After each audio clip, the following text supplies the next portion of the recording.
welcome everyone to this important conversation. Thank you so much for making time to attend the event this evening.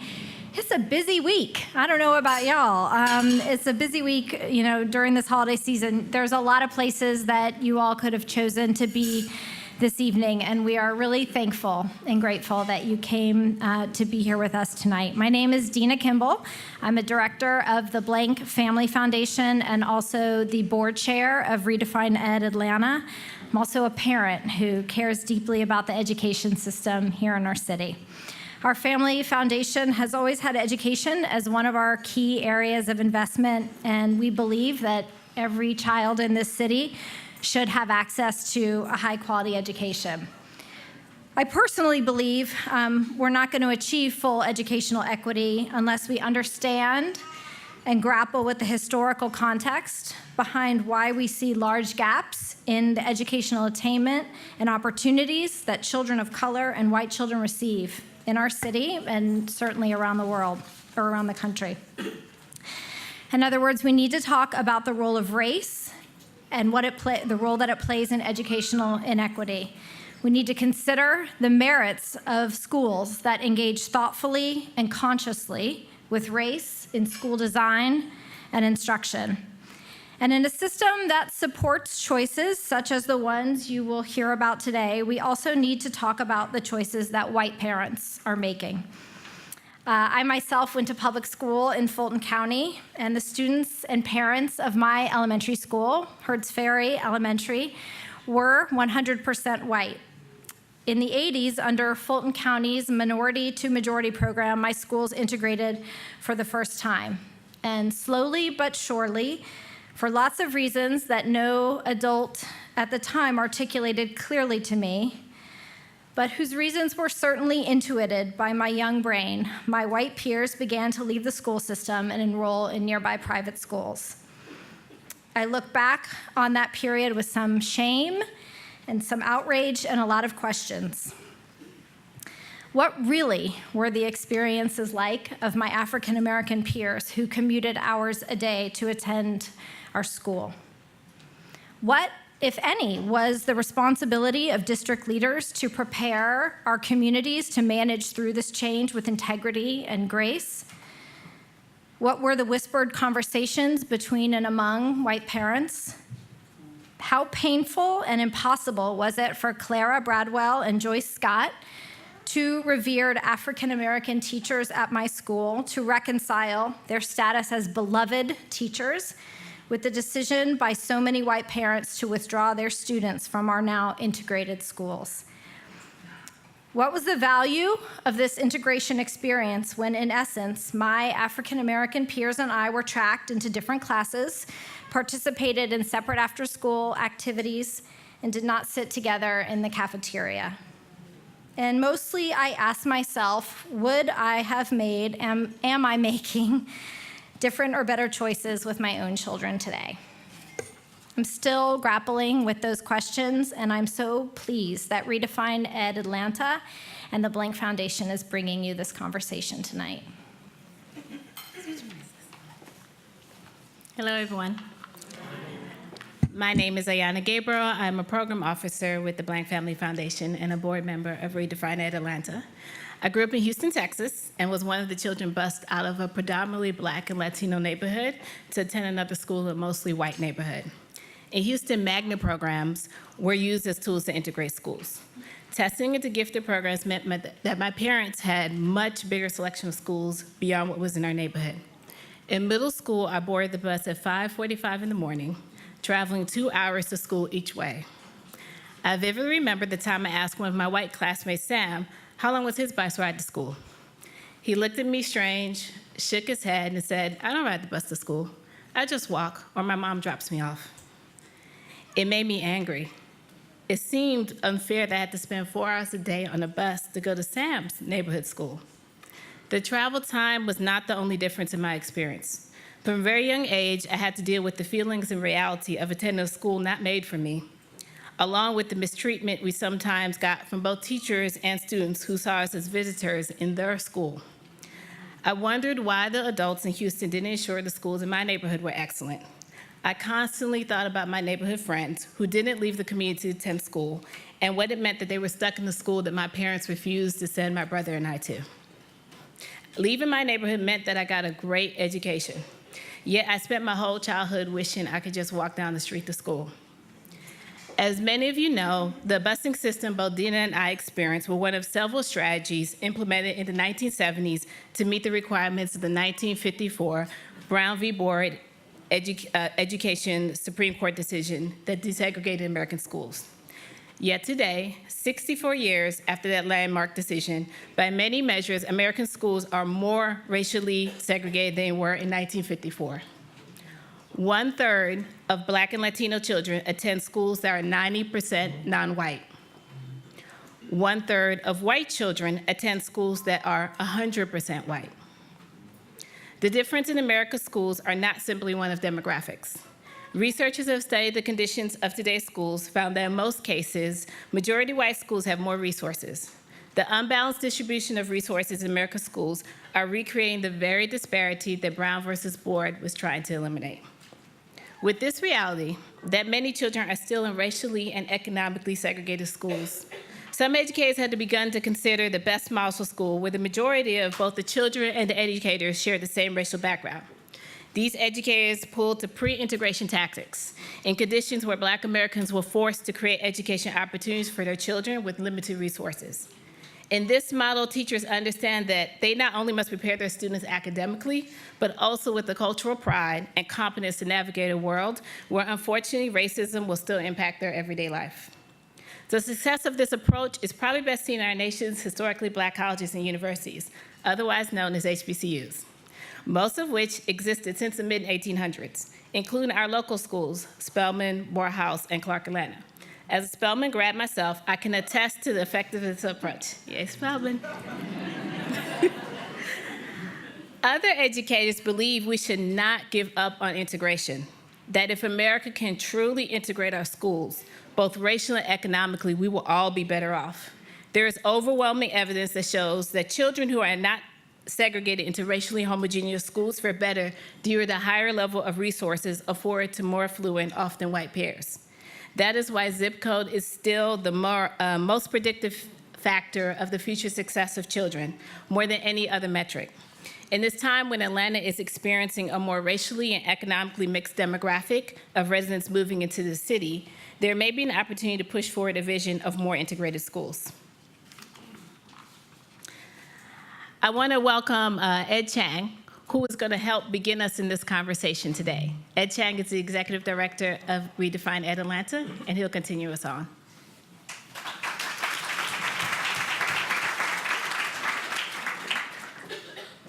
All right, good evening. Thank you so much for being here. First of all, let me tell you a little bit about redefinED Atlanta. redefinED Atlanta is a growing collective of civic leaders and philanthropists dedicated to transforming Atlanta into a city where every child in every community is attending a high-quality public school. To get there, it's impossible to do so without talking about and addressing the issues of race and poverty, and that's why we're here today. So the reality is that we are a city that is a tale of two cities. We have a city that has so much wealth and prosperity, but we also have the largest wealth gap in the country and one of the lowest economic mobility rates among urban centers in the US. Any well-being statistics that you can think of, whether it's education, health, food, even life expectancy. These disproportionately affect communities with high poverty rates, inevitably, most of which are in Black and brown communities. Here's one of the realities within our district. We have so many of our schools that serve over 95% African-American students with over 95% African-American staff. At the same time, there's an increasing number of schools that are rapidly shifting in demographics as our city composition changes. In order to achieve excellence, we need to have intentionality. So we're here tonight to highlight a few people on this panel who have an interesting take on how to address these issues through school design and through district policy. So I want to recognize first who is in the room, and pause to highlight the significance of these groups being convened for this purpose. It's pretty rare that we have a room that is this diverse together, all talking about the same thing. So if you are representative of a group that I call, please stand. We're going to hold on the applause because we have a pretty tight agenda, but please stand. Some of you may stand more than once, as you most likely might belong to multiple groups. So if we do have any elected officials, please stand. Not sure if we do today. Okay. Educators, school leaders, district leaders, please stand for us. Thank you so much for the work that you do. Philanthropic, community, faith-based leaders, including redefinED board members.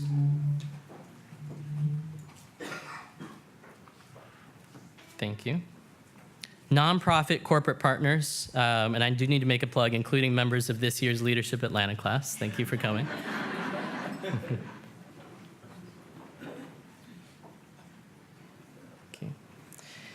And a special shout out to all public school parents in the room. We know that this conversation impacts you in a significant way.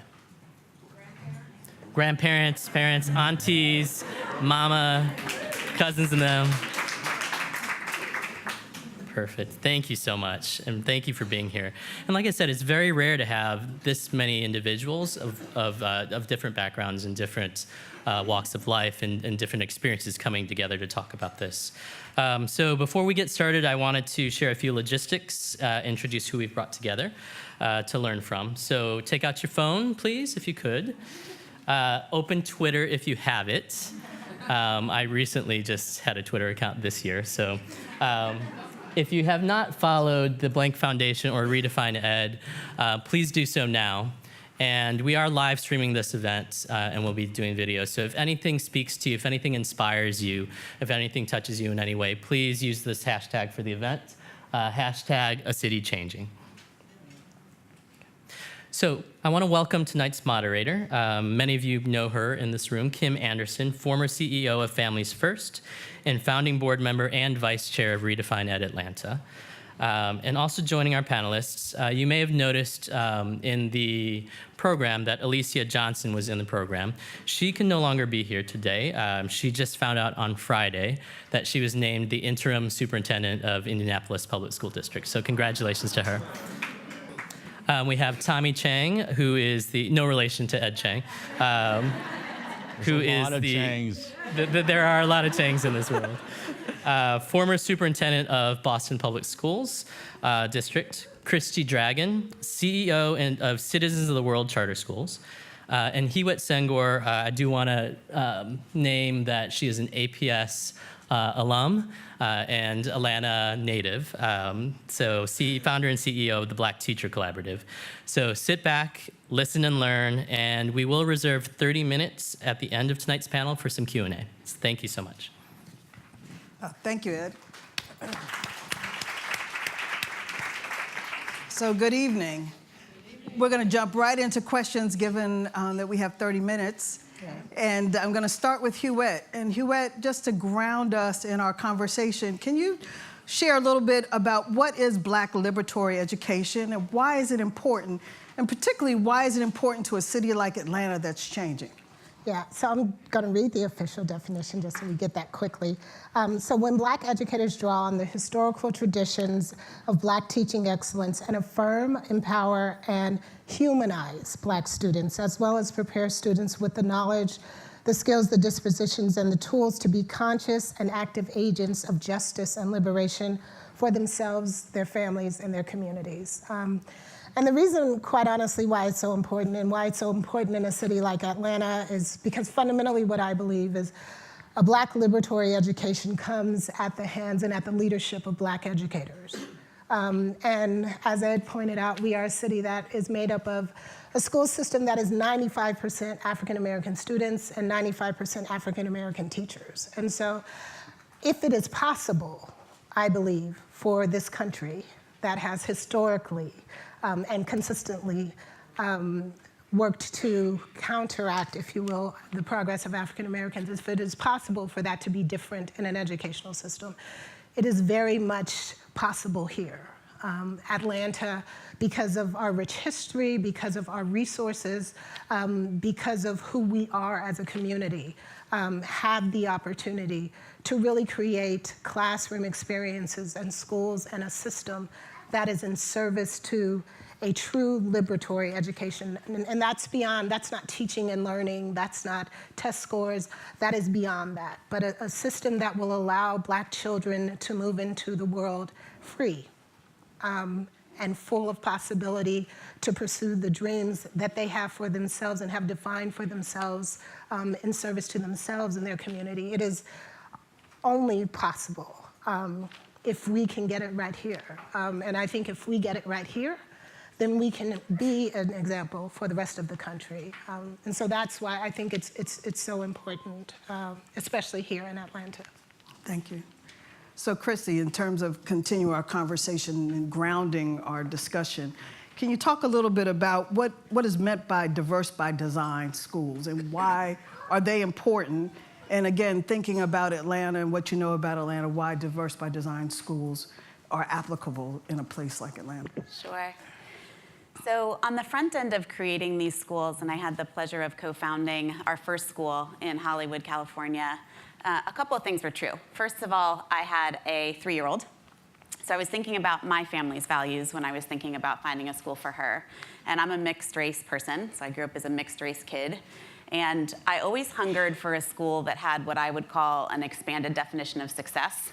So where we were going to be held accountable for learning, and the staff was going to be held accountable for teaching, or in some cases given the permission to teach, not just academics. And make no mistake, those are incredibly important. They should absolutely be part of the program. But we were going to be affirmed and developed socially and emotionally. And then I would add, we were going to talk about things like the impact of difference, or in our country's history, race, as part of what happened in our K-12 education. So if that was the vision, I couldn't find a school like that. Now, since that school opened in 2010, there have been a lot of schools that I think are popping up under this idea of being intentionally diverse. And I want to put out a couple of caveats about that, because I think forced integration had a host of problems. I think we heard very eloquently some of them in the opening comments today. The question we're asking isn't about how many diverse by design schools should be out there. The question we're asking is, in a country where if you have money, you can choose, and let's say you have 3 kids, you can choose a military boarding school for your oldest kid, your neighborhood public school for your second kid, and a school where you don't wear shoes and don't get grades for your 3rd kid, and nobody bats an eye at that. Like, that's your choice. That's freedom. Why would we then assume that a model or one of 2 models would be the choice that parents without economic privilege would make? Like, that doesn't make sense to me. I think we'll see the same variance when there's real choice for everybody on the lower end of the economic spectrum as we do on the high end of the economic spectrum. So we are simply trying to find parents who are interested in a school like ours, which is intentionally integrated, and spend 1, 2, in some cases 3 years co-creating that school with families in their neighborhood. The one other caveat I would say is that in our schools, not only is the student population as diverse as the neighborhood, and the neighborhood is naturally diverse, but the teacher population reflects the same diversity as the natural neighborhood. Good, thank you. So Tommy, you have experience in both Boston and in LA. Can you share a little bit about your work in those districts, particularly around intentional policies surrounding diversity and inclusion, and why those were important in those cities at that time and in the changes they were going through? Yes. So I've had the pleasure of working on both coasts in this country, and both coasts have had pretty dark history around desegregation efforts. In Los Angeles, young people from South LA were being bused to the valley and moving to schools that became 2 schools in 1, 2-tiered schools, segregation occurring inside the school, and spending hours per day on the 405 freeway. In Boston, probably even darker history around desegregation, one that was extremely violent. And over the last several decades, in Los Angeles, charters have come. The district has created pilot schools, created zones of choice where young people living in particular neighborhoods had more than just their neighborhood school. They could choose different schools. In Boston over the last 20 years has tinkered with a full choice system, and it keeps evolving. In either case, desegregation efforts, choice efforts have not closed opportunity and achievement gaps. They continue to persist. And so those aren't silver bullets. The work I did in both LA and in Boston was to invest in really transforming the instructional core. For me, an instructional core is the relationship between a teacher, the student, and the content. For me, I think desegregation efforts were built on a false premise that Black and brown kids have to be around white kids to get a quality education. And if you don't invest in the identity of every single young person, you're not going to be able to open up the greatness within all our kids. And in terms of choice, what I've seen is those with most privilege will figure out a way to navigate through choice systems. And you're going to get segregation in a different way. So, Thank you. So each one of you have spent a lot of time thinking about your work, thinking about your practice. Share a little bit of what critics have said about your work, what those challenges have been, and what your response to those critics have been. Yeah. So one, I think the belief that Black children need to be sitting in classrooms with white students, and in some cases that Black children need to be sitting in classrooms with white students, with white teachers from elite schools at the head of them, are some of the biggest challenges that we face. I mean, there really is, I think, a really focused conversation that doesn't say that blatantly, but that is the message behind that. And so, and I'll say, like, I think that is a belief that is across the board. Like, I don't think just white people believe that. Again, my work is with Black children and Black communities. So what I am most seeking to address is what Black people think about what we can give our children in terms of education and what we want for our children in terms of education. So I think, like, that is what we believe. And I think we have also, there is a very narrow definition of what education is. And overwhelmingly what we're talking about when we think we're talking about education, again, is this practice of, like, teaching and learning and and the collection of information or the exchange of information.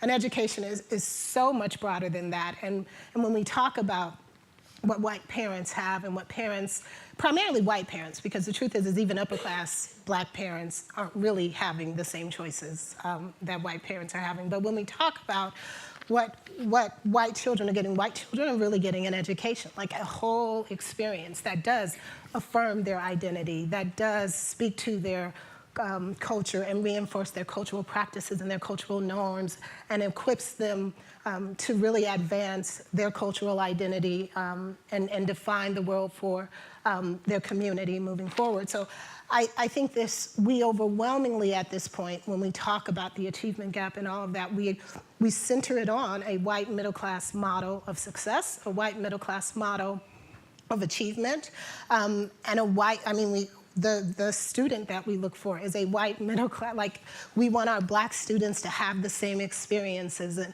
all of that. And so I think that is the biggest challenge that we face is just an overall centering, quite honestly, of whiteness when we think about academic excellence and education for our children, and an absence of a broader conversation around, one, what does education really mean for an African-American student, for an African-American family, because education is a community, when it really is happening, right, is a communal experience, and a narrowing of that definition just for Black children. And brown children. Like, it is a narrowing of it, and that almost sets our highest aspirations for Black and brown children at the floor of what we aspire for white children. So I think that's the biggest challenge that we face. Tommy, in terms of setting intentional diversity and inclusion policy at a district level? What have you faced, and how did you address it? Yeah, I'm going to build on what Hewlett was speaking about, and not just talk about intentional diverse policies. And I'm going to talk about two things. Talk about transforming people's belief systems about what good instruction looks like, and then I'm going to talk about resource policies and resource issues. Number one, I agree with you. We've got to transform the definition of what good instruction looks like. In Boston, we grounded everything in something called culturally, linguistically sustaining practices. It's actually based on research by Django Paris out of the University of Michigan. The best way for me to explain to you what that is, in a nutshell, I'll just share very quickly a personal story. I came to America as an immigrant, first day of school in America. I was punished for not understanding the instructions of a PE teacher in English, and I got in trouble for it. And so the unintended consequences of that is mom and dad stopped speaking Mandarin with me and Taiwanese with me, wanting me to have only white friends, wanting me to eat hamburgers only, because they don't want their Taiwanese child bullied. What happens over time is now as an adult, I can't fully communicate with my mom. And there goes the discontinuation of my cultural identity. The belief in BPS, what we wanted people to ground, every educator, every adult in the system to ground themselves in, is that every child that comes into our schools and our classrooms has cultural and linguistic assets that need to be sustained, and you have to preserve them. You have to affirm, you have to sustain it. And that, you can imagine, causes a lot of tension because people have to deal with their own biases. They have to build relationship with families and students that they may never have built before. And they have to rid themselves of a very Eurocentric view of how they teach, what they teach. We call it decolonizing the curriculum. So that's talking about instruction. Let me quickly comment about this resource issue. I fundamentally believe achievement gaps result because of opportunity gaps. The only way you're going to close opportunity gaps is we got to stop thinking about just equality. Equality is not going to do it. And that means you have to be willing to shift resources within a system. Those who we have most marginalized have to get insanely more. But that's a challenge. Taking from some to give to others doesn't feel good. Thank you. Mm-hmm. Good. Okay, Chris. Sure. So we have a relatively small system of schools, 5 schools in LA, and opening our 2nd school in Kansas City, Missouri in the fall. And so most of the critique we get is actually from people who are anti-charter. Funny enough, we don't feel strongly affiliated with charter or non-charter, and we would love to be more integrated in a district and have actually sought out that opportunity. The only reason we were a charter first is because at the time, it was the only way to think about an expanded definition of success because our district had a scripted program. If the opportunity came for us not to be charter, we wouldn't be, so that's usually how I address the criticism. Good. So all three of you alluded to community response to your work. Talk a little bit about what that response has been, the challenges, and how you've addressed it, and particularly as we think about a city like Atlanta, and as we infuse new thought, we think about decolonizing our curriculum, if we think about really having Black liberatory education, if we think about changing district policy intentionally. Yeah. Talk about your experiences of community response and what those challenges were and how you think about them as we wrestle with this in Atlanta. Yeah, so I mean, honestly, I think we've overwhelmingly gotten positive response from the community. I think, though, I'll be honest with you and say I think what all too often happens is there is the assumption, again, we're talking about APS, 95% Black teachers, so I think people gravitate towards it because they feel like, oh yeah, I got this. Like, I'm Black, I love Black children, and I got this. And so I think, quite honestly, we're almost in a honeymoon period because, again, our work is about Black teachers, and so the work is going to be with Black teachers. It is not based on the assumption that just because you're a Black teacher and you love Black children, that you are good for Black children.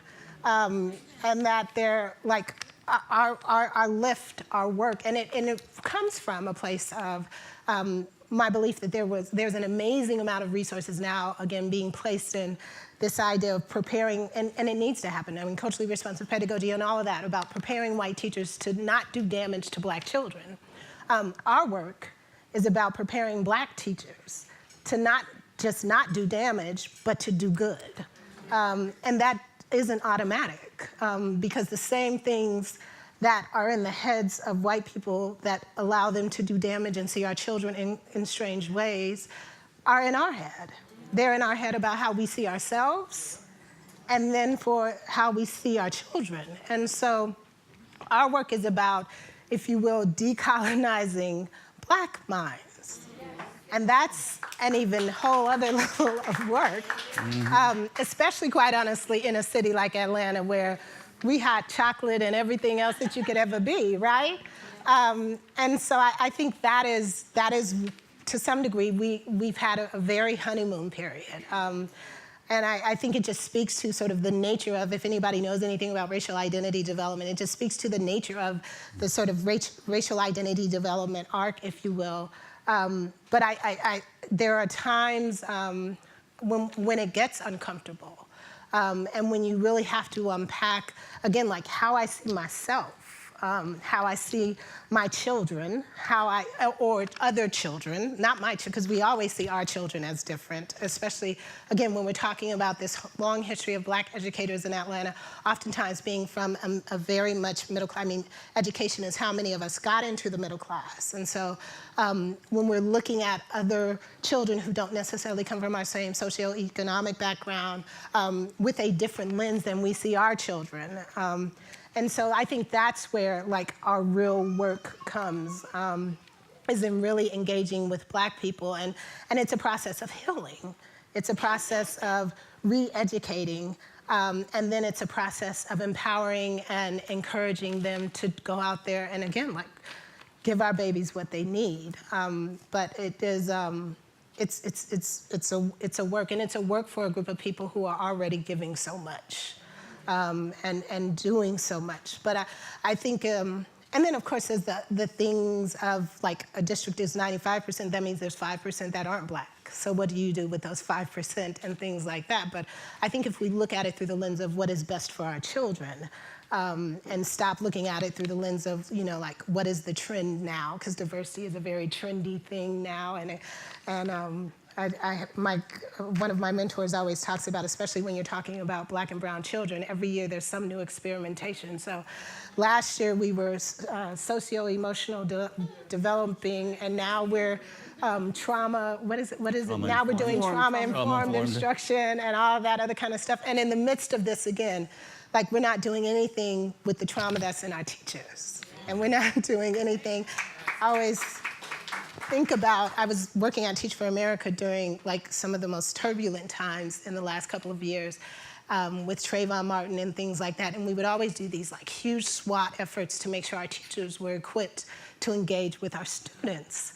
And I always think about the fact that like, so you got black women who are sitting in classrooms full of black babies, who have black sons, who are off at college, and they just saw Trayvon Martin get killed.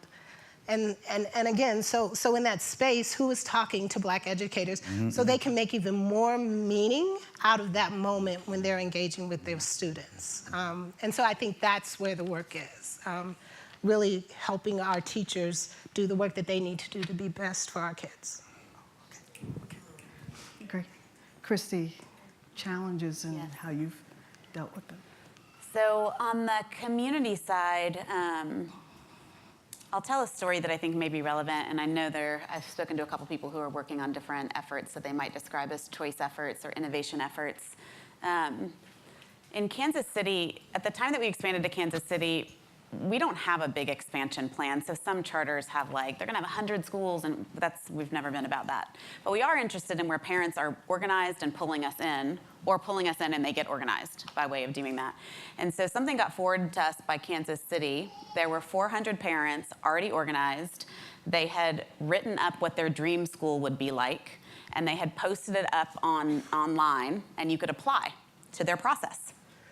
And I thought it was fascinating because it was the first time I'd ever seen parents on the front end of choice, like truly on the front end. Not choosing from a curated set, right? Not choosing from something that had been modeled and designed with money that wasn't theirs. This was their own effort. And so we applied and worked with them for 3.5 years to open what became the first integrated school there in a neighborhood that was already integrated. That doesn't mean the work from there stops. I think to the points that have been made, we're finding the hardest part of this is not necessarily deciding what you want taught and how you want it taught. It's dealing with the fact that none of the adults have been given the opportunity to receive the same education. And there is not just learning, there is healing that needs to go on, especially in a city like Kansas City, and I would imagine a city like Atlanta, definitely in Los Angeles. And so our theory is these schools have to ultimately be community-led, and the only way you get to community-led is you start community-led. Like, power doesn't seed itself naturally. It has to actually be by design, given where you want it to stay. I'll be really honest, that doesn't make us super popular necessarily with folks who are thinking about opening charter schools. Because I'm telling you up front, it's going to take a long time, it's going to be messy, and we want the community to be in charge. And that's not the typical approach, I think, of charter school openings, at least sort of in the reform efforts. Tommy, what? It's messy. It's very, very messy. I think that's the right word for it. I've always, as a leader, been challenged with when do you actually act and do something? Because I have seen community efforts gone awry because community is all-encompassing. And so those who have the most power, those who are most privileged within communities, always seem to find a way to be the loudest. And when that happens, it just replicates this inequity issue. And I mean, one story recently, I was trying to do some changes in start times because in the city of Boston, those who had the best start times in the city, which were start times between 8 and 9, 80% of white kids had a start time between 8 and 9. 20% of Black and Latino kids had a start time between 8 and 9. And I have never seen a board meeting with so many white parents in the middle of Roxbury, Massachusetts. And that's because the electeds got buses and they came to the board meeting, and we weren't successful in making those changes. We needed to have more conversation. And I remember a Black mom coming afterwards to me and saying, you know, Dr. Chang, I don't agree necessarily with the way you're approaching these changes. However, I'm not going to speak up because that's not my community talking today. And so it's messy, and I wish I had an answer for all this, but it's messy. When you were speaking, it made me think, as I come to a last question before we open it up, I was thinking about a conversation we had with the Redefine board members, and we talked about, I think we probably range from whatever. They're laughing. But we were talking about why we were doing this work and what our dream for the future was. And it was interesting, the pain, particularly we're a majority Black board, majority women, and with the pain that we experienced, despite the fact that we all have extraordinary educations, despite we were gifted in an opportunity, but the pain that we carry 30, 40, 50 years later from our experiences from APS, those of us from the Northeast, those from the Midwest, associated with being Black children in America seeking an education. And so we came to this work in our hopes of making sure our children's children don't feel that pain, and that we work collectively to make sure that they see the success that we're supposed to achieve and have. So in that vein, I wonder if you can share your hopes and dreams for the future in terms of us ensuring, you know, we talked earlier together around, you know, it's been 60 some years since Thurgood Marshall penned Brown v. Board, and we still have not fulfilled the words that he inked. And so what are your thoughts about the future and your hope and how we're going to get there? So I'll start with Christy, and we'll go down Sure. and some closing before we go to questions. My chief level team is 100% people of color and mostly women. And it's actually through conversations like the one that you just articulated that we have decided, at the very least, we should be able to say, had we come through the schools we are creating, we would feel differently about our educational process and feel positive about it. And so it's led us to actually think about a school model that has 3 strands of what we call DNA.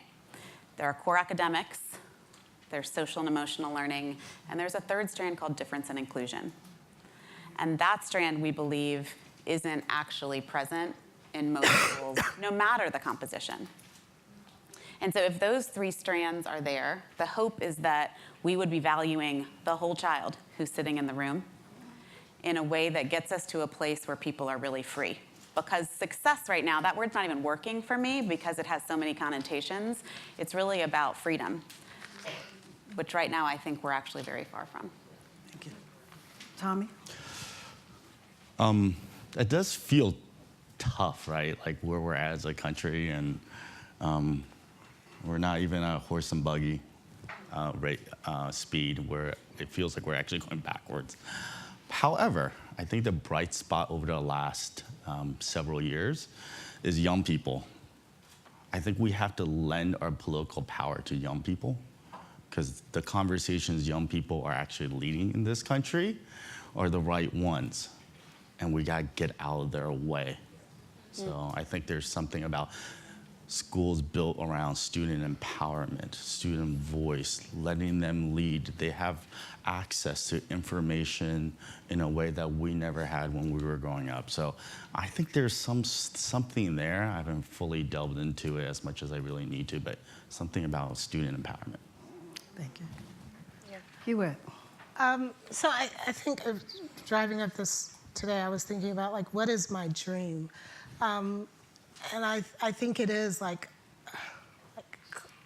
schools, and I see schoolyards, and I see school halls full of free Black boys and girls. And by free, there's this definition that a good friend of mine, Dr. Fuller, always says, and he says, like, freedom is a launching pad to pursue your goals. And goals are tied to identity, purpose, and direction.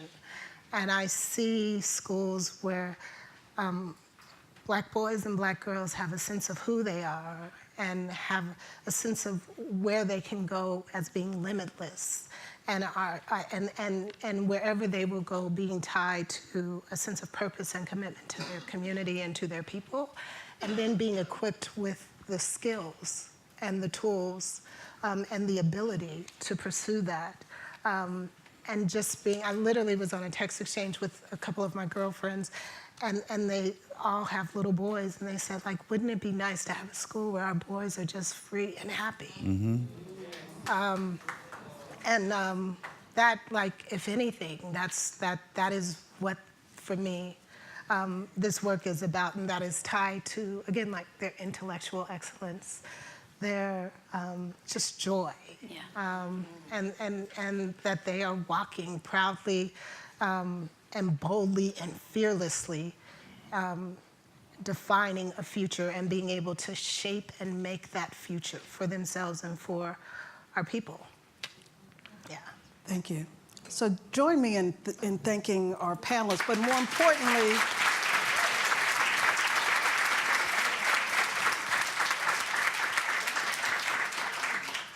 I want us to applaud the possibility, right? And to really think about the possibilities of this future described in decolonizing our education system, and what the possibilities would be if we were bold in Atlanta in confronting both our past, but more importantly, our future, and how we could do that collectively. I think Ed did a really good job early on in pointing out who was in the room. And there's a reason why you're here, because we're here to craft our future. in the future for our children, our children's children. So that's why we're here. So we wanted to spend some time the next few minutes with questions so that we could begin a dialogue, and particularly for those of us who are part of Redefine Ed, because we're here to listen because we want to be part of a movement in Atlanta and to learn from each other and learn from people around the country. So there are 2 mics. Please step up to the mic. Dina and Ayana will be at the mics. We're asking that you state your name and your affiliation and ask 1 question. And then from there, we'll engage in dialogue with whoever you direct the question from. So please feel free. We'll take a few questions. Step up to this mic and that mic. Thank you. We'll start over here. Hello, my name is Selena Gray Jagaday. I am affiliated with no one really officially at the moment, but I am the mother of a 4-year-old Black boy and a former colleague of Huette at Teach for America. And I am so on board with everything that every panelist said. I think you mentioned freedom about 4 times and making sure that our kids feel affirmed at school and not measuring success against a white standard. But I'm wondering how you all square that with the fact that we do live in a society of structural racism, and how to make sure that our kids are prepared to go into the world while, feeling affirmed, but also knowing that that standard of success is out there, and that is what a lot of people are going to compare them to, and that's going to impact a majority of their life. So, I think it's always interesting when we do that. So I think that research actually shows, and Dr. Tatum is here, so she could probably do this far better than I can. But the research actually shows when a child has a strong, positive racial identity, they are able to actually take on structural racism much easier. It's funny. Again, I was a M to M kid. I don't actually have a lot of pain associated with being at Sutton Middle School as a Black kid and at Garden Hills Elementary School. Those are 2 white schools. Because I told the story earlier. When I was born brown, and my daddy called me his chocolate baby girl because he wanted every step I took in the world for me to feel good about who I was, and he knew my brownness would be a problem. But it was never a problem in my mind because I understood. I was very clear and aware of racism, but I understood that everything that I would do in life would be because I was Black and because I came from an amazing history of success and progress. And so I think we make this mistake when we start saying that we are going to switch the system and create a system that is in service to our children. We make the mistake about thinking then they won't be able to engage in the mainstream system. They will, in fact, be able to engage in the mainstream system. That is the only way they will be able to engage in the mainstream system fearlessly. And that is the only way they will be able to look at their counterpart who doesn't look like them in the eye and engage in a conversation clear on their intelligence and their ability and unfearful of anything that person might think of them, because what they think of them doesn't define them. And so there's real data that shows that if a Black child is raised, and it's interesting, the numbers are actually stronger for Black children. And even the numbers when we talk about the benefit of having a teacher that looks like you and all of those kinds of things, the benefits increase are more significant with Black children. And there's things I would suggest that are the reasons behind that. But again, I think the mistake we make as a people is this idea that we are preparing our children better to engage in the world by preparing them to assimilate. I mean, I think that's the nature of your story. So I think we have to I think that's a false narrative. I think giving our children what they need to engage in the world with confidence will allow them to navigate the world on their terms. And I don't think that's necessarily a worry. Anything else you want to add? Yes, ma'am. Good evening. My name is Nicole Thompson. I'm the executive director of a fairly new nonprofit called the Empowered Readers Literacy Project.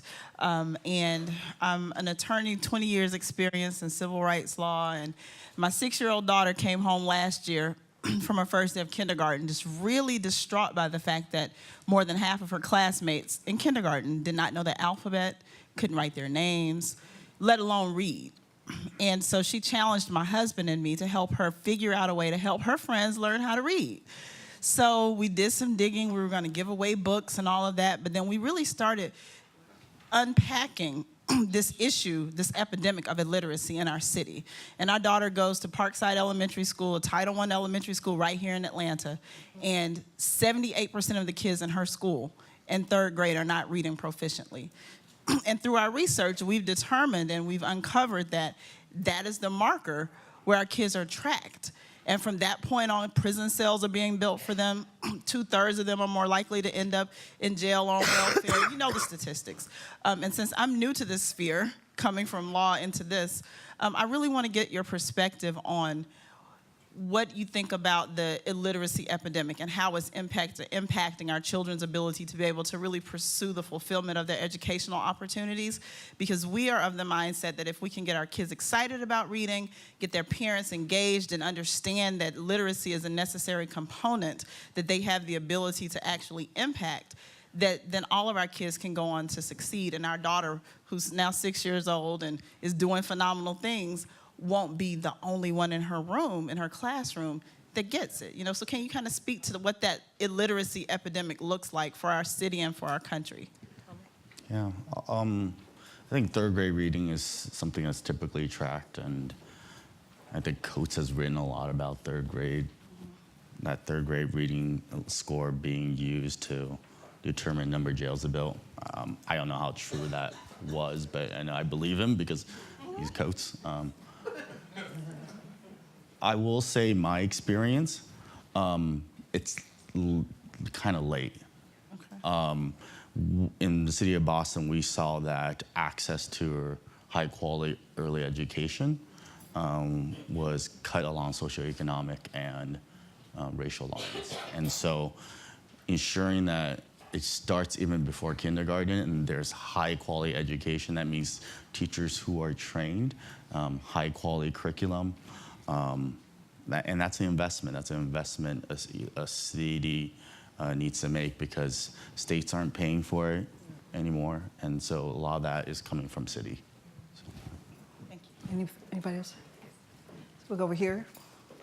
Hi, so my name is Jeff. I'm the executive director of Odyssey Atlanta, and so I'm a white, Jewish, middle-aged, strikingly handsome Of course, Jeff. nonprofit director. Of course. And I'm just a little confused. What's my call to action? Or what's our call to action? So I understand the issues, but I really don't understand what I should do about it. Yeah. Appreciate response, thoughts. Christy? I mean, I think there's any number of things. I mean, I think the advocating for early childhood education is critical. I mean, we know that there are programs that make huge differences in literacy rates. We also know that most of those programs are underfunded, if funded at all. So I think there's a number of things. I think the underlying question you're asking is, as a white guy, what's your place in this? I don't know that I have the answer to that. I think... He's a handsome white guy.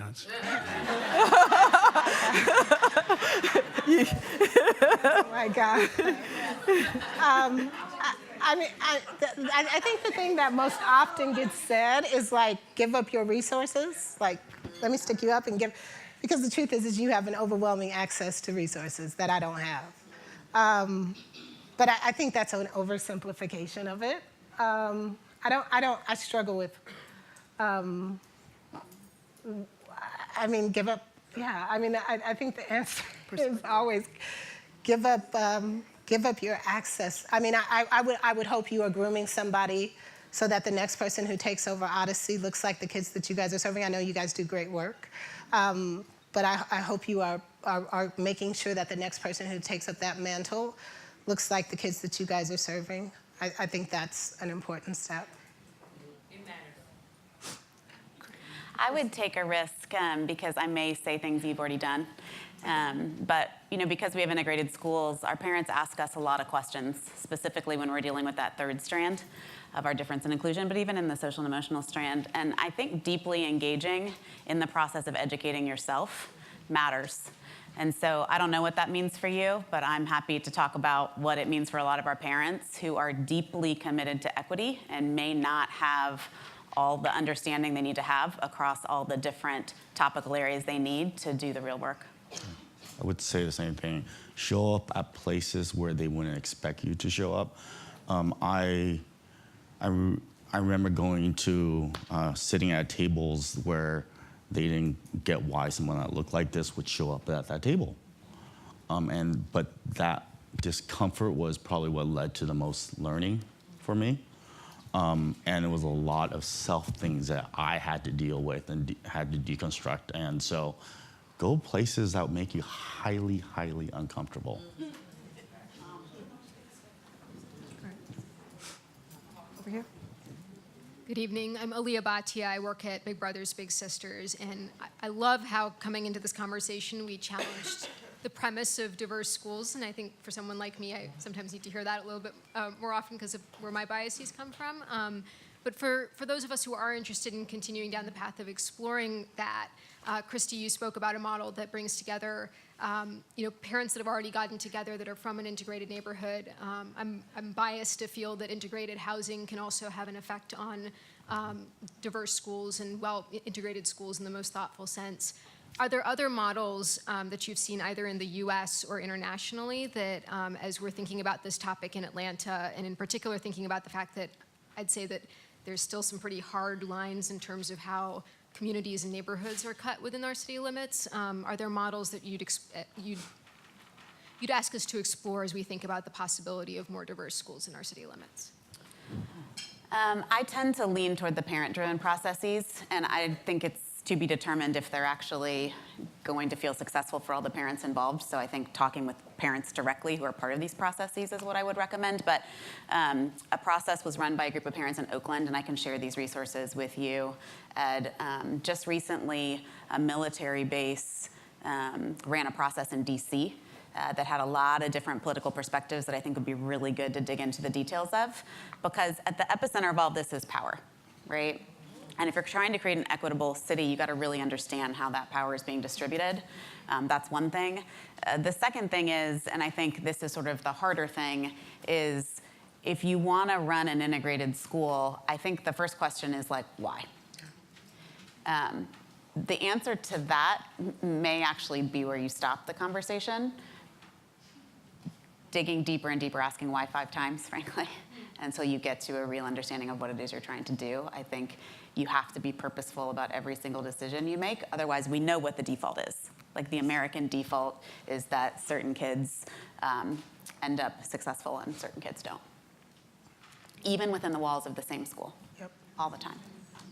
Yeah, we had that conversation earlier about, and we know this exists a lot in Atlanta, where we think we have integrated schools, but we have segregation within the schools.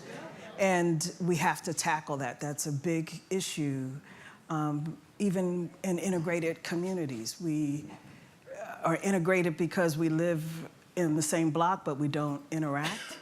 And we see the same thing in the schools. And so that's back to the conversation about intentionality and what is our intent.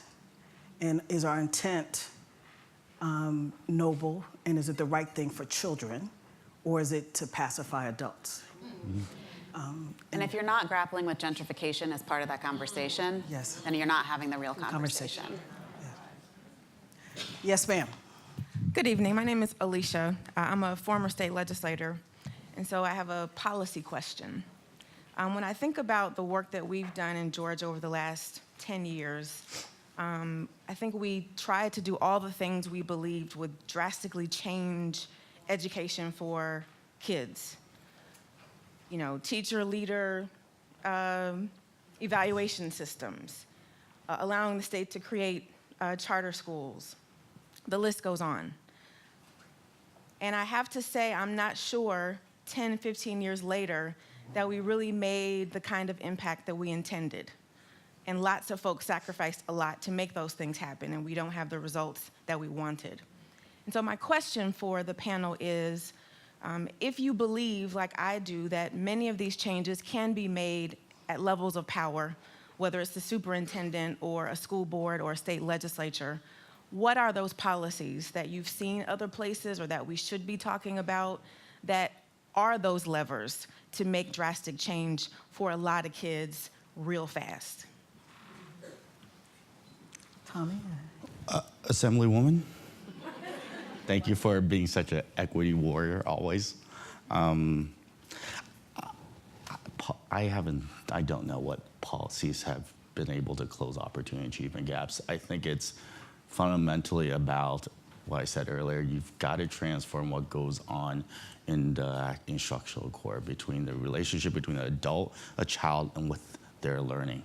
And if there are any policies that allow and use the word liberation, like liberate teachers to be able to be innovative, liberate principals to be innovative. Like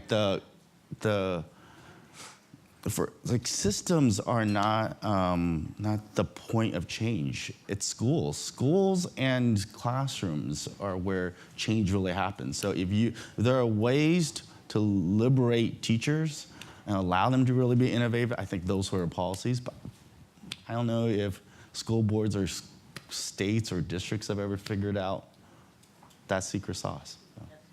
And then also give them the skills that they need to engage in the process of liberating themselves and all. I mean, I think sometimes, it's like you can't just give teachers. I don't think because teachers, the educational system is not designed for agency at the teacher level. And so teachers aren't even trained to engage with agency. And you know this, Alicia, because you are the warrior that you were because you were trained.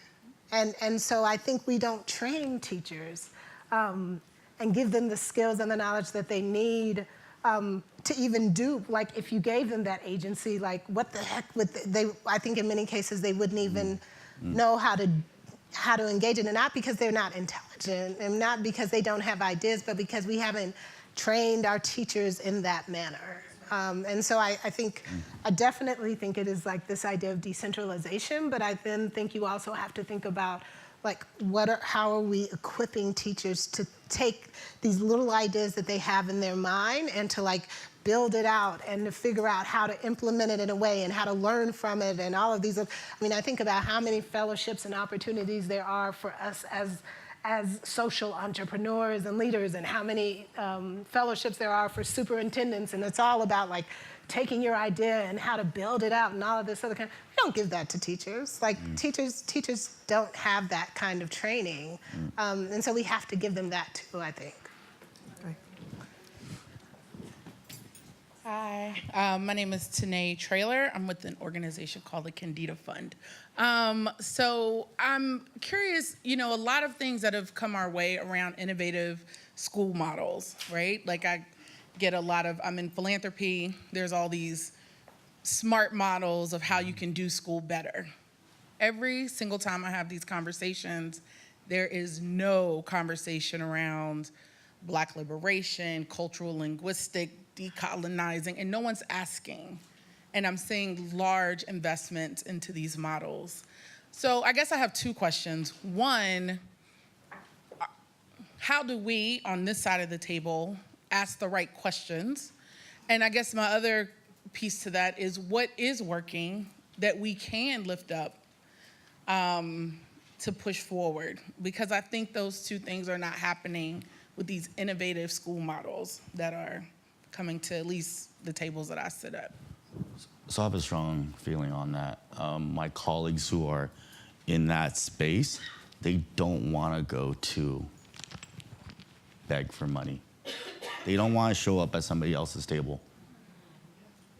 I was just having this conversation with my former colleague in Boston who led a lot of this decolonizing work. He's like, I'm a Marcus Garvey apologist. I am not going to play within the system anymore. I'm tired of it. So my recommendation, you have to go find them. Yeah. Go seek them out, because they're not going to come to you. And so the interesting thing is, like, I imagine this is a man of color, a black man that you're talking about.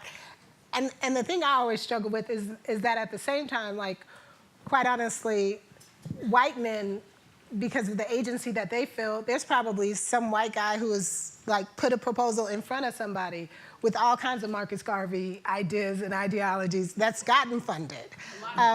Yeah. And so I think that's the interesting thing. Like, it's this construct of, when we started our work, it's like, we've been interviewing people, and people are like, so are you really ready for us to, like, really talk about Black liberation? Because, like, Black people don't feel comfortable talking about Black liberation in a white system. But white people are like ready, like, they'll put the most aggressive, ambitious, like, radical, all borrowed ideas on a piece of paper for a charter school and get funded. So I would say, like, philanthropy has to deal with their stuff around race and race. We know that. There's been, there's been enough reports on the absence of diversity of funders, like who we're sitting across the table from, because I imagine overwhelmingly he's going to have to be sitting across the table from somebody who he has to do a whole bunch of explanation to. And then the comfort with Black people talking and brown people talking about their own liberation through a radical lens. And I do think there are some amazing independent Black schools out there. There are some amazing small independent. There's work being done in the reservations. There's some powerful work being done, taking back the education experiences and deeply investing in Native culture. There are some powerful models, quite honestly, out in LA from the Latino community, reshaping what they want from for their children. And I would say, again, we are Atlanta, this magic city. It would be a strange thing, and I guess I should be cautious, but it would be a strange thing to do an audit and see how much of the education dollars are being given to to Black people to define what's happening for our children here and across the South. And if you do that audit, which I think would be really interesting, one thing that I think is interesting is I see a lot of diversification of who's getting money. So actually, I think there's progress has been made there. But I don't hear a conversation yet about dosage over time. So if we look at the people who were successful in sticking with something and figuring it out and failing along the way, a lot of money was donated over time. So the idea that small bets now, if made to a diverse set of grantees, will yield the same kind of results, I think is flawed logic. So it's not just diversifying the recipients, but actually thinking about that diversity continued over time and at what size. Yes, sir. Good afternoon. My name is Langston Longley. I'm a school leader with Atlanta Public Schools. So just taking in everything that I got tonight, I'm also, like apparently many people in here, a product of M2M busing, in middle school. But where I grew up in Miami, it was opposite, to where they brought the majority into the neighborhood, and we did that. And it was a very different feeling to be in the school within the school. But guess what? You get on the bus and you go home, and I got to go back and walk through this neighborhood. So that's a very different feeling, which has guided my career to have, been lucky enough to be an administrator at one of the most affluent schools on one end, and then an administrator in one of the schools with the least amount of community resources. So where I'm going in that is I sit in these conversations a lot, and we get into what feels like the education bubble. And we work and we rack our brains around how do we fix these things and how do we change these schools and create diverse schools and freedom and education. But many of the things that my students deal with are bigger than the school.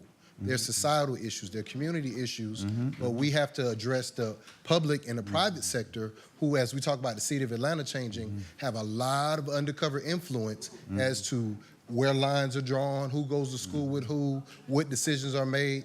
And so until we can engage on that level, those problems are going to continue to show up in school. So my question is for you, is there any advice or suggestions on how to engage with that public and private sector into those that are really making the influence on some of the decisions around what the new Atlanta would look like? I mean, I think redefinED is trying to do some really important work around parent engagement. I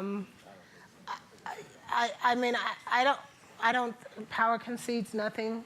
I think, you know, Atlanta parents have to organize and not allow what has happened in the past with business and private sector having a really unhealthy amount of influence over our schools. I think there's a balance. I think, you know, private sector has to have a role.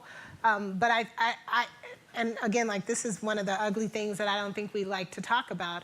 The parents who have the most Black parents who have the most access in Atlanta at this point, many of them have opted out of Atlanta public schools and so are not engaged in the way that we used to. I mean, I grew up in a middle-class neighborhood where everybody went to public school.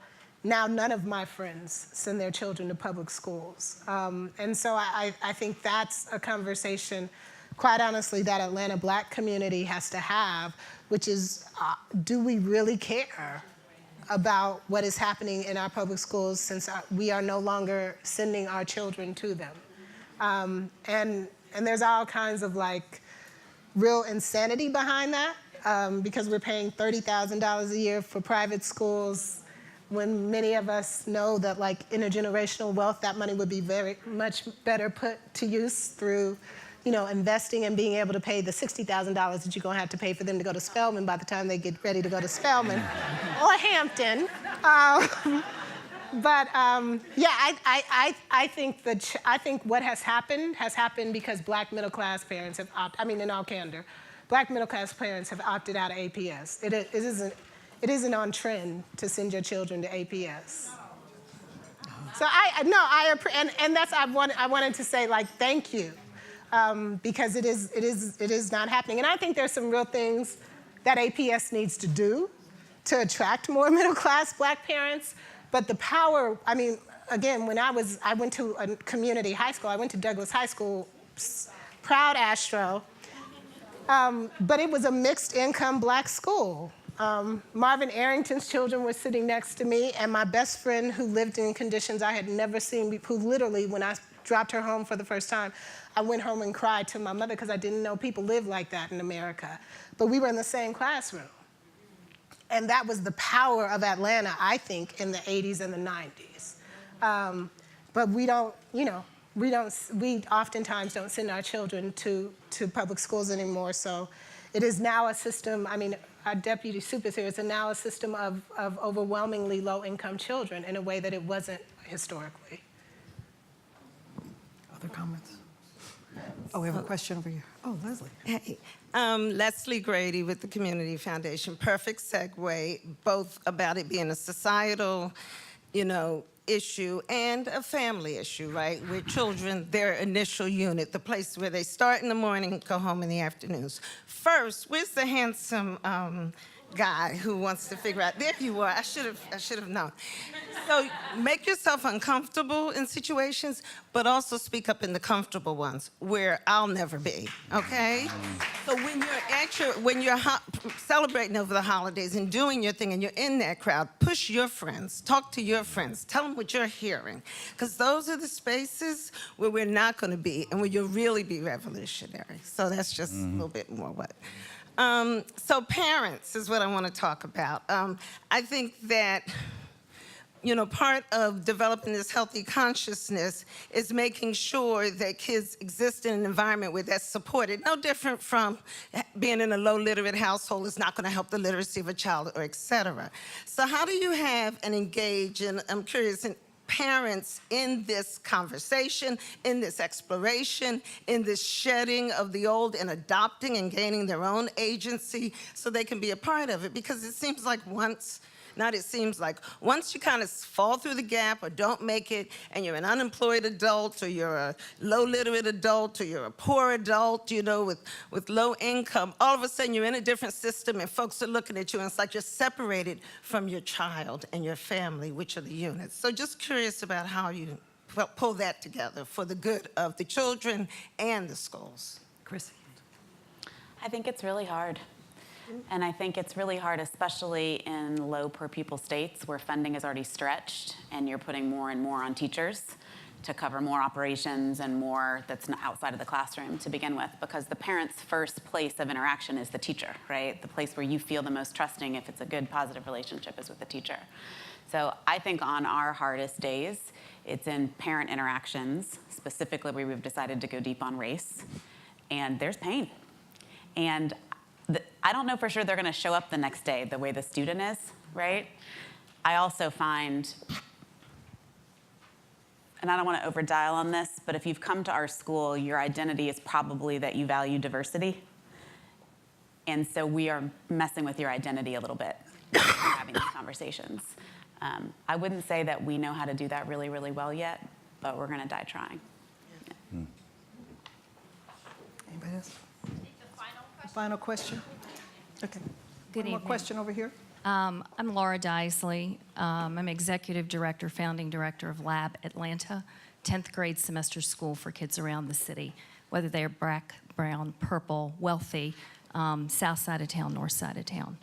My question for this group, first of all, it's humbling and it's a privilege to be here. I'm a middle-aged white woman who cares deeply and who loves every day rubbing shoulders with people who don't look like me, from whom I can learn so much about my white fragility, my bias, my perspective, even though I grew up in a household with parents who had us deeply involved in the city of Wilmington, Delaware. And yes, I was there in 1960s and 1970s when we were going through desegregation and that experience. What my question is, in a city like Atlanta that's got what feels at times these intractable challenges and these binaries, we talk so much about ideas that come along and they're needing to scale. They're needing to come in and we've got to switch that whole school. We've got to do these whole school or whole district turnaround strategies. You guys have been so successful in different aspects, but what about micro schools? What about social innovation? What about capital in the city that's willing to invest in education for all, that's not just about whether that thing is going to, pay off because you're serving X number of people today? We're trying to serve 50 kids a year with the idea that there's a ripple effect. It's not so much about what I'm trying to do. I've got a school right now that is 80% African American students from Mays, Booker T. Washington, Therrell, Drew Charter, Lovett, Pace.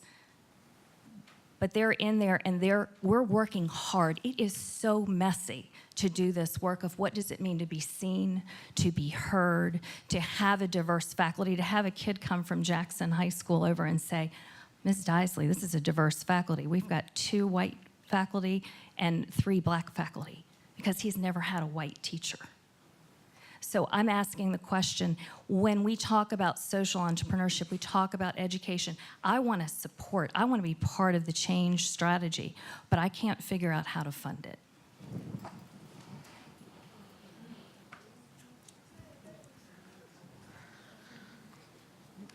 Silence. I don't know, but when you figure it out, can you tell me? Because I'm trying to figure out how to fund mine. I think we have a group that's trying to figure it out themselves. Mm-hmm. Okay. Well, we'll turn it over to one who will figure it out. So we'll turn it over to Ed, and he'll help figure it out. One more round of applause for our guests. Thank you. All right. Well, on that note, if you feel unfinished, if you feel like you don't have all the answers, if you feel like there's so much work still to be done. Oh, sorry, there's... My name is Marcia Parrish. I don't have a question. I'm a former educator, well, still an educator. I retired in 2012, and I went back to substitute, and that's what I'm doing now in DeKalb County. But first, I just basically want to say thank you, thank you, thank you for this discussion. I've been to conferences all over the United States for the past 4 decades, and I have never heard a group go this deep about what we need to do, about the problems, about our future. And I just wanted to tell you that I am so appreciative, and I want also for people to know sometimes when teachers seem like they don't care, it may simply be that they are overwhelmed. If you could go to a school and see what teachers are expected to do on a daily basis. I had a discussion yesterday with a young lady. I didn't teach her, but she was at the school where I was. She said, Miss Parrish, she said, I just can't take it anymore. It's just too much.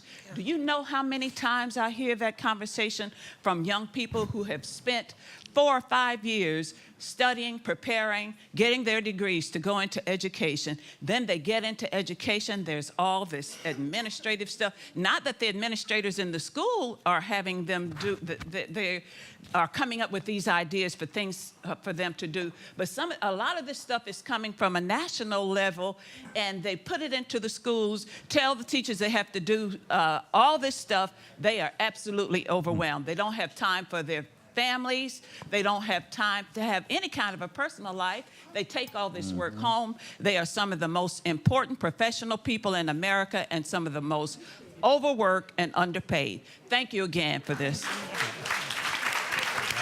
Thank you. All right, so everybody take a collective breath. Clearly, this conversation is not finished, and it's not meant to be. This is not a topic that is easily, that you can wrap a bow around and tie it in a neat knot. This is not one of those conversations. So if you feel unfinished, if you feel like this conversation still needs to go on, it's because it does. So if we're going to get to a place where we can say that all children in Atlanta have the ability to go to a great public school, it means that we have to do it together.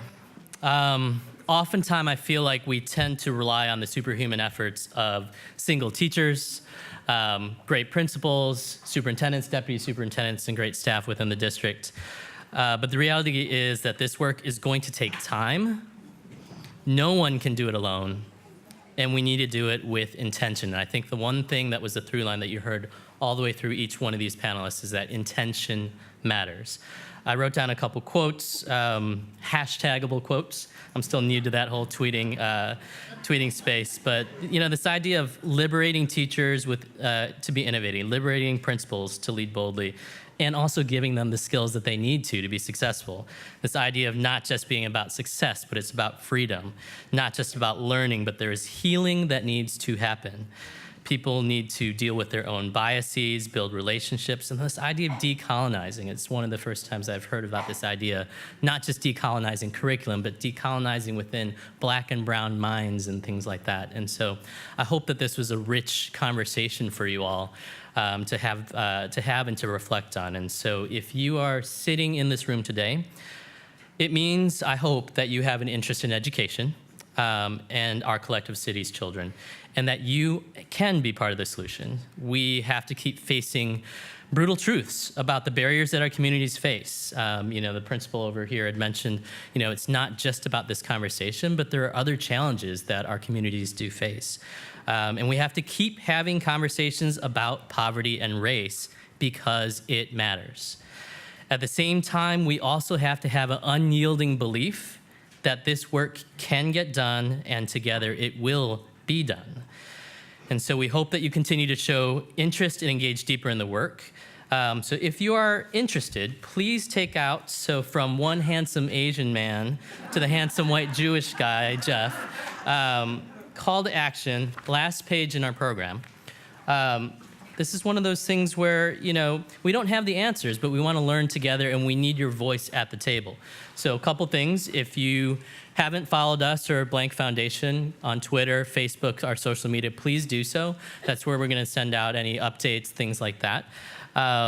You know, read our communications, follow our newsletter. If there's a particular project you'd like to be involved in, please contact us. To find out more about what we're doing with redefineED Atlanta, email us or set up a meeting. We're also going to set up a couple info sessions in the new year. So our email address is info@redefineedatlanta.org. And we'll have 2 webinars on either January 9th or 11th. More details on that to follow. If you follow our Twitter or Facebook feeds, then you'll find out more. And also this work just doesn't happen to Lab Atlanta. To your point, this work doesn't happen without resources. So at some point, you're right. Like more and more people have to not just engage in hearts, minds, time, energy, but also resources as well. Finally, I want you to be able to continue this conversation beyond these 4 walls. If this has been engaging at all, if you've been reflecting on it, if you have unfinished questions, answers, conversations, I'm sitting here looking at a tapestry of people, a tapestry of collective experience, a tapestry of race, a tapestry of parents, of public schools, private schools, philanthropy, so please continue this conversation. We're going to continue to listen. I promise we will continue to listen and learn from you as we keep bringing this work forward. And finally, to put an event like this on, I do have to say thanks to a whole lot of folks. So just thank you to Laura Pritchard-Compton and the staff of the Blank Foundation, to redefineED staff, and to the moderator and panelists, flying from California, flying from Philadelphia, driving from the SWATs to come out here. And the last thing, just please give yourself, a warm round of applause just for being here, for engaging in the conversation. Really much appreciation and thank you, especially in this busy holiday season. So without further ado, just thank you so much for coming. We appreciate you so much, and we are looking forward to transforming Atlanta together. So thank you.